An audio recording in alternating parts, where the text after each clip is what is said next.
بسم اللہ الرحمن الرحیم۔ گمنام ہیرو کے معزز ناظرین، السلام علیکم۔ آئیے چلتے ہیں کہانی کی طرف۔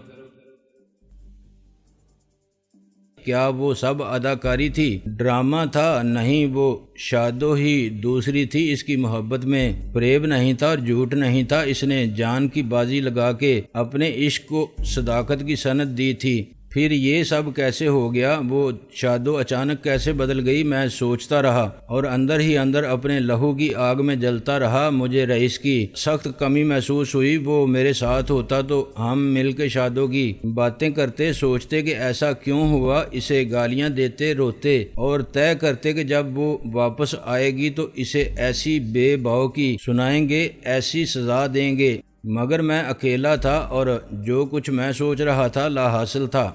حالات کی کسوٹی پر ہی انسان کے کردار کی آزمائش ہوتی ہے۔ شادو نے پہلے میرا سہارا لیا اور وہ اس ماحول سے نکلنا چاہتی تھی، مگر کوئی اور اس کے اعتماد پر پورا اترنے والا ہی نہیں تھا۔ میں نے خود کو اس قابل ثابت کیا۔ اس کے آس پاس منڈلانے والے فقیروں کے مقابلے میں یقیناً میں شہزادہ تھا۔ وہ ہیرو تھا جو اسے خواب دے سکتا تھا اور خوابوں کی تعبیر دے سکتا تھا۔ وہ مجھے پسند کرنے لگی اور یہی پسند تھی جس نے محبت کو عشق اور عشق کو جنون میں بدل دیا۔ مگر یہ سمندری طوفان تھا جو آیا اور گزر گیا۔ اس قید خانے سے نکل کے شادو نے ایک نئی دنیا دیکھی جو دولت کے ساتھ عزت اور شہرت کی چمک دمک رکھتی تھی۔ دولت صرف زندگی کو عیش اور آسائش فراہم کرتی ہے۔ ہاشمی صاحب کے ساتھ اس نے ہائی سوسائٹی کا لائف سٹائل بھی دیکھا جس میں صرف گلیمر نہیں تھا، تعلیم اور تہذیب، اختیار اور اقتدار، حسب نسب اور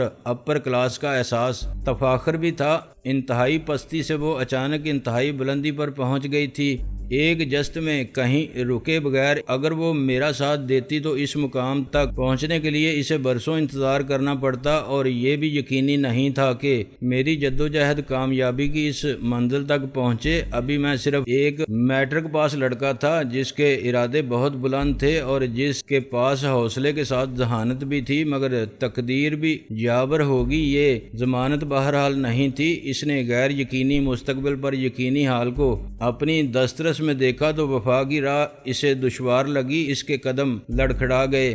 یہ بھی نہیں سمجھا جا سکتا تھا کہ غلطی میں نے کی اور اسے ہاشمی صاحب کے گھر میں چھوڑا۔ میں کیسے اندازہ کر سکتا تھا کہ ہاشمی صاحب اس کے لیے جو ترغیب کا جال پھیلائیں گے وہ اتنی جلدی اس میں گرفتار ہو جائے گی۔ میرا خیال تھا کہ اس میں مزاحمت کی بے پناہ صلاحیت ہے اور وہ حالات سے لڑ سکتی ہے۔ دراصل یہ حالات مختلف تھے۔ جہاں اس کے لیے لڑنا ضروری تھا وہاں وہ جم کے لڑی اور اس حصار کو توڑ کے نکلنے میں کامیاب رہی جس میں اس کی زندگی محض شرمندگی تھی۔ یہاں حالات نے اسے اسیر کر لیا اور اسے لڑنا پڑا ہوگا صرف اپنے ہی احساس سے، ورنہ مزاحمت کی ضرورت ہی نہیں۔ مفاہمت کر کے وہ سب آج ہی حاصل کر سکتی ہے جو میرے ساتھ مستقبل کی موجودہ مہم امیدوں میں چھپا ہوا ہے۔ میرے ساتھ کامیاب، باعزت اور پرتعیش زندگی ایک جوئے کی طرح تھی۔ وہ 10-20 سال میرا ساتھ دیتی اور پھر اسے معلوم ہوتا کہ اس نے سب کچھ داؤ پر لگا کے بھی بازی ہار دی۔ پھر اس کے بعد داؤ پر لگانے کے لیے بھی کیا ہوتا شاید خود اسے اندازہ نہیں ہوگا کہ اس کے جذبات کا حصار اتنا کمزور ثابت ہوگا۔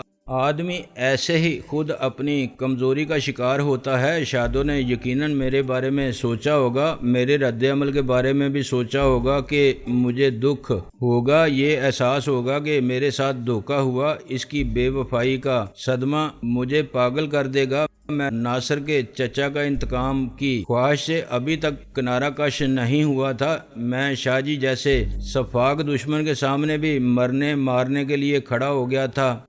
کیا میں اسے معاف کر دوں گا؟ نہیں، میں محبت کے نام پر بے وقوف بنانے والی اس لڑکی سے بھی انتقام ضرور لوں گا جس کی خاطر میں نے کاسا گدائی اٹھانا بھی قبول کر لیا تھا۔ ڈاکٹر مشہود کے گھر کی زندگی چھوڑ کے میں نے فقیروں کے ساتھ رہنے کی شرط مان لی تھی۔ میں شادو کو اس جرم بے وفائی کی سزا دینے کے لیے کچھ بھی کر سکتا ہوں۔ میں ہاشمی صاحب کو گولی مار سکتا ہوں، شادو کو قتل کر سکتا ہوں۔ جذبات کی بلا خیز طوفانی اور اندھی کر دینے والی آندھی میں میرے ہوش اڑ جائیں تو میں خود اپنے آپ کو بھی مار سکتا ہوں، مگر بالآخر شادو نے یہ مشکل فیصلہ کر لیا ہوگا کہ اسے ہاشمی صاحب کی پیشکش قبول کر لینی چاہیے۔ ہاشمی صاحب نے یقیناً اسے بڑی ہوشیاری سے قائل کیا ہوگا کہ ناصر سے ڈرنے کی کوئی ضرورت نہیں، وہ صرف باتیں کر سکتا ہے، شیخی خورا کسی کا کچھ بگاڑ نہیں سکتا۔ ویسے بھی اس کی ابھی عمر ہی کیا ہے، شناختی کارڈ بنوا کے کوئی بڑا نہیں بن جاتا۔ ابھی اس نے میٹرک کا امتحان دیا ہے،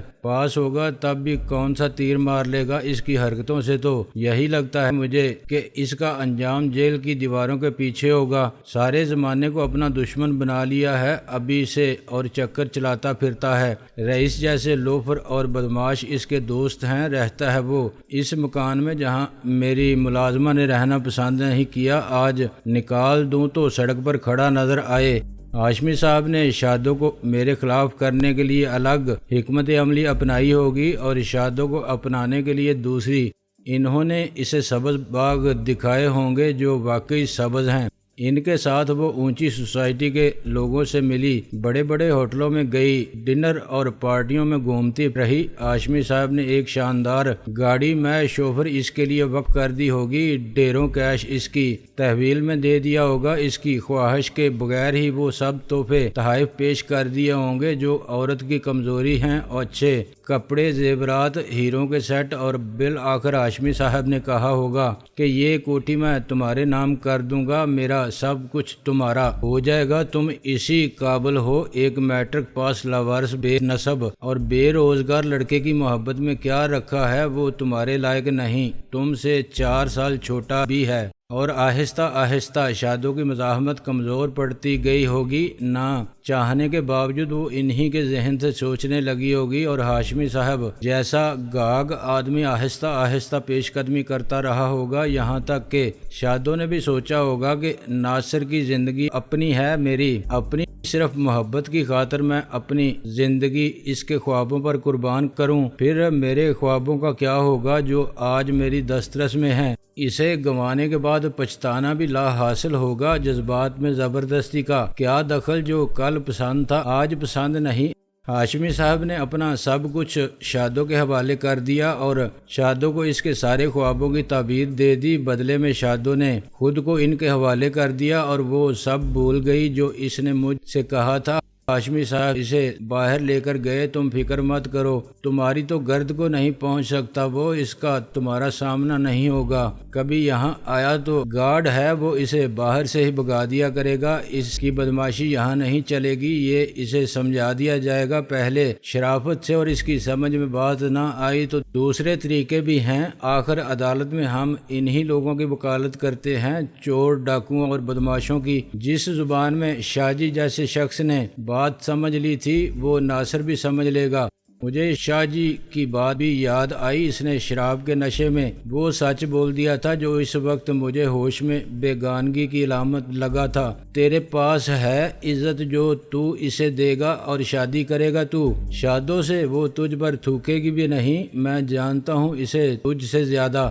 تیری اوقات کیا ہے؟ شاہ جی واقعی اسے مجھ سے زیادہ جانتا تھا، اس کی فطرت کو مجھ سے بہتر طور پر جانتا تھا۔ اس کے جذبات کی آندھی ایسے ہی چڑھتی ہوگی اور اتر جاتی ہوگی، اس کے مزاج میں اور فطرت میں قرار اور قیام نہیں ہوگا، یا شاہدہ امبیشس ہوگی، حصول مقصد کی خواہش میں وہ کسی بھی انتہا تک جا سکتی ہے، اور ایک مقصد حاصل ہو جائے تو دوسرے مقصد کے لیے بھی اس کی کوشش میں اتنا ہی دیوانگی کا خلوص ہوگا۔ زندگی کے مقاصد وقت کے ساتھ ساتھ بدلتے ہیں، اس نے فقیروں کی دنیا سے نکلنے کے لیے میرا سہارا لیا تو یہ ایک مقصد تھا، معاشرے کے سب سے ذلیل اور نچلے طبقے سے انتہائی معزز اپر کلاس میں شامل ہونا دوسرا مقصد تھا، جس کے لیے اس نے ہاشمی صاحب کا سہارا لیا اور کامیاب رہی۔ اس نے میرا بھی جذباتی استحصال کیا اور ہاشمی صاحب کا بھی اس کے نزدیک مقاصد ہی اہم تھے، جذبات نہیں۔ وہ فقیروں کی دنیا میں پلی بڑی تھی، چہرے بدلنے والوں کو دیکھتی تھی اور خود بھی چہرے بدل لیتی تھی۔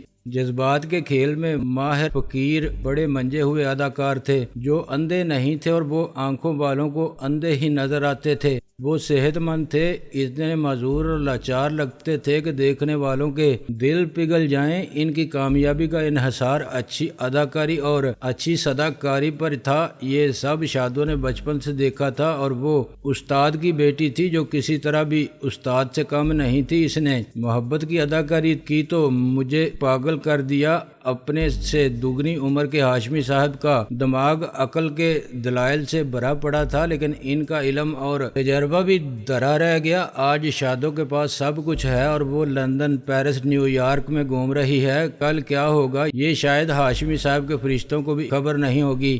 میں صبح تک جاگتا اور سوچتا رہا۔ کبھی عقل پر جذبات حاوی آ جاتے تھے تو دل یقین کرنے سے انکار کر دیتا تھا کہ شادو ایسی بھی ہو سکتی ہے، پھر عقل بھرپور جواب دیتی تھی اور جذبات کی سوچ کو بلڈوز کر دیتی تھی۔ مجنوں کی اولاد عقل کے اندھے الو کے پٹھے۔ اب بھی شک ہے کوئی؟ اس کی نظر تو پہلے ہی بدلی ہوئی تھی۔ 20-22 دن تو اس کی قسم کو مقدس حلف سمجھے بیٹھا رہا اور اس نے مہلت سے فائدہ اٹھا کے فیصلہ کر لیا۔ اب تو کیا کرے گا، خودکشی یا قتل؟ اس سے کیا حاصل ہوگا؟ 20ویں صدی کے ناکام عاشق پر ایک اور داستان وجود میں آئے گی۔ لیلا مجنوں اور شیریں فرہاد کے ساتھ ناصر شادو کا نام بھی الف لیلوی تاریخ میں رقم ہوگا اور اس پر دردناک فلمیں بنائی جائیں گی۔ نہیں، ایسا کچھ نہیں ہوگا۔ اس جذبات کے پاگل پن سے دنیا نہیں بدلے گی۔ ایک زندگی کو ایک لڑکی پر قربان کرنے کے پاگل پن پر دنیا ہنسے گی۔ صبح تک میں ذہنی اور جسمانی طور پر اتنا بے حال ہو گیا تھا کہ مجھ میں رونے، سوچنے اور فیصلہ کرنے کی سکت بھی نہیں رہی تھی۔ مجھے آرام کے لیے نیند کی مہربان آغوش کی ضرورت تھی۔ میں خود سے بھی فرار چاہتا تھا، پناہ اور سکون چاہتا تھا۔ ایک جذباتی حادثے نے مجھے اندر سے توڑ پھوڑ دیا تھا۔ پھر نیلم کی گاڑی سے ٹکرا کے میں جسمانی طور پر بھی ٹوٹ پھوٹ گیا تھا۔ 3 دن کی بے ہوشی نے مجھے ہر چوٹ کے درد کے احساس سے بیگانہ کر دیا تھا۔ کتنا اچھا ہوتا اگر یہ بے ہوشی اور بے حسی کا وقفہ کچھ اور طویل ہو جاتا۔ میں سکون سے سوتا رہتا، ذہنی انتشار سے محفوظ اور اس درد سے بے نیاز جو جسم میں اندر تک اتر گیا ہے۔ ہفتے، مہینے اور سال گزر جاتے۔ کتنا اچھا ہوتا کہ اگر میں اس بے ہوشی میں ابدی نیند کو گلے لگا لیتا یا جاگتا تو اس وقت جب وقت اتنا آگے نکل گیا ہوتا کہ پیچھے مڑ کر دیکھنے سے عمر رفتہ کی مسافت میں کسی یاد کا دھندلا سایہ بھی نہ ہوتا۔ شادو؟ کون شادو؟ اچھا وہ مسز ہاشمی، ہاں وہ امریکہ میں ہے آج کل ہیومن رائٹس کمیشن کے اجلاس میں۔ خواتین کے مسائل پر پاکستان کی نمائندگی کرے گی۔ وہ بچے ہیں، اس کے بڑا لڑکا اسکول میں ہے، لندن میں داخل کرا دیا ہے اسے۔ شاہ جی تو مر گیا، 6 مہینے ہو گئے۔ مسٹر ہاشمی نے اپنے فادر ان لا کا لندن کے ہسپتال سے علاج کرایا تھا، مگر اس کو ہارٹ پرابلم تھی اور وہ شراب نہیں چھوڑتا تھا۔ رئیس؟ ہاں وہی رئیس خبیث، وہ جیل میں ہے۔ اسی ہیر اور ڈاکٹر رانجھا کا کچھ پتہ نہیں۔ ہاشمی صاحب نے انہیں نکال دیا تھا اپنے مکان۔ یاد ماضی عذاب ہے یارب، چھین لے مجھ سے حافظہ میرا۔ میرے بھائی، پہاڑ پر چڑھنے والے پلٹ کر نہیں دیکھتے ورنہ نشیب انہیں کھینچنے لگتا ہے۔ تمہیں اوپر جانا ہے تو آگے دیکھو، پیچھے اب کیا رکھا ہے؟ ماضی کے پر اسیب قبرستان میں گھومتے رہو گے اور پرانی یادوں کے مدفن پر کتبے پڑھ پڑھ کے روتے رہو گے تو وقت بہت آگے نکل جائے گا۔ کس کو فرصت یا ضرورت ہے تمہاری؟ وہ کیا فرمایا ہے علامہ صاحب نے؟ ابھی عشق کے امتحان اور بھی ہیں۔ شادو کو تم میٹرک کا امتحان سمجھ لو، پاس کر لیا تو اگلا مرحلہ انٹر کا، عشق کے FA کا کورس کوئی اور کرا دے گی۔ نائلہ، فاطمہ، نوری یا نورین نام میں کیا رکھا ہے؟ FA کے بعد BA، پھر MA۔ ابھی عشق کے امتحان اور بھی ہیں، بس پاس کرتے جاؤ۔ جب FA کر لیا تو میٹرک کا سرٹیفکیٹ بیکار، MA کر لیا تو BA کی ڈگری کا کیا ذکر۔